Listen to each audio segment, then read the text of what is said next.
U എയിൽ ഒരു affordable ആയിട്ടുള്ള ഒരു വീട് വാങ്ങിക്കാൻ നോക്കുന്നവരാണോ നിങ്ങൾ? എങ്കിൽ നിങ്ങൾ ഒരു അപ്പാർട്ട്മെൻറ്റ് വാങ്ങിക്കുമോ അതോ അതേ വിലയ്ക്ക് ഒരു 4 സെൻറ്റ് സ്ഥലവും 2300 സ്ക്വയർ ഫീറ്റും വരുന്ന ഒരു വീട് വാങ്ങിക്കുമോ? എന്താണ് നിങ്ങളുടെ ചോയ്സ്? നമുക്കിതിൻ്റെ ഒരു കമ്പാരിസൺ നോക്കാം. ദുബായിൽ നിങ്ങളൊരു അപ്പാർട്ട്മെൻറ്റ് നോക്കുകയാണെങ്കിൽ പ്രൈസ് വരുന്നത് ഏകദേശം 1.7 മില്യൺ ആൻഡ് സൈസ് വരുന്നത് അറൗണ്ട് 1200 സ്ക്വയർ ഫീറ്റ് ആണ്. ആൻഡ് പേയ്മെൻറ്റ് പ്ലാൻ വരുന്നത് MR പോലുള്ള ഡെവലപ്പർ ആണെങ്കിൽ 80-20 ആണ്. അതായത് 80% ആണ് നിങ്ങൾ 4 വർഷം കൊണ്ട് അടച്ചു തീർക്കുന്നത്. അതായത് ഏകദേശം ഒരു 1.3 to 1.6 മില്യൺ ആണ് നിങ്ങൾ 3 വർഷം കൊണ്ട് അടയ്ക്കുന്നത്. ബാലൻസ് മാത്രമേ നമുക്ക് മോർഗേജ് ചെയ്യാൻ പറ്റുള്ളൂ. എങ്കിൽ ഞാൻ ഈ പറയുന്ന വീട് നിങ്ങൾക്ക് വാങ്ങിക്കാൻ കഴിയുന്നത് എഗെയിൻ ഒരു ഗവൺമെൻറ് ഡെവലപ്പറിൻ്റെ കയ്യിൽ നിന്നാണ്. അതും ഒരു സൈസ് വരുന്നത് 2300 സ്ക്വയർ ഫീറ്റ് ആണ്. അതായത് നിങ്ങൾക്ക് സ്ഥലവും വീടും കൂടെയാണ് കിട്ടുന്നത്.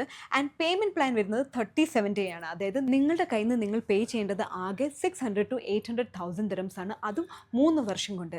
ഇത് UAE first AI integrated sustainable കമ്മ്യൂണിറ്റിയാണ് and design by the world renowned architect and designer ആയ സാഹ ഹദീദാണ്. വളരെ ലിമിറ്റഡ് ആയിട്ടുള്ള യൂണിറ്റ്സ് ആണുള്ളത് and affordable segment with a great payment plan. ഇത് പറയാനാണെങ്കിൽ കുറേ ഡീറ്റെയിൽസ് ഉണ്ട്. അപ്പോൾ കൂടുതൽ ഡീറ്റെയിൽസ് എന്തെങ്കിലും വേണമെങ്കിൽ താഴെ കിടന്ന നമ്പറിൽ വേഗം തന്നെ കോൺടാക്ട് ചെയ്തു.